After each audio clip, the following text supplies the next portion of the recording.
Freedom religion is at the core of who we are as Americans.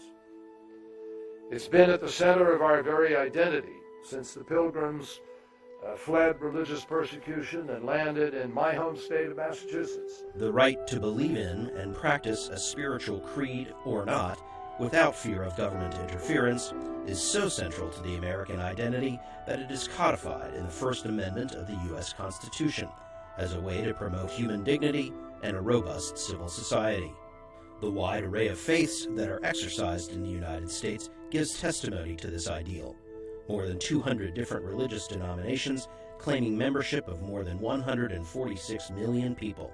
From mainline Christian churches such as Catholic and Protestant with millions of members, to smaller but thriving creeds like the Baha'i faith with believers in the tens of thousands.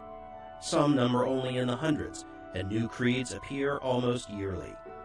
The notion that government should play no role in the nation's spiritual life dates to America's early days, when the new independent nation struggled to be the land of religious as well as economic opportunity.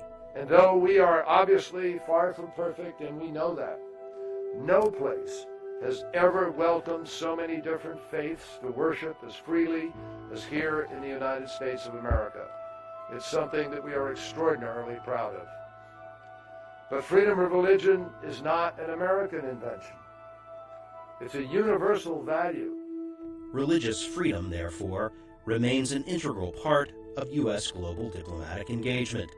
Those efforts include the release of an annual report by the U.S. Department of State on the status of religious liberty in nearly 200 countries around the world.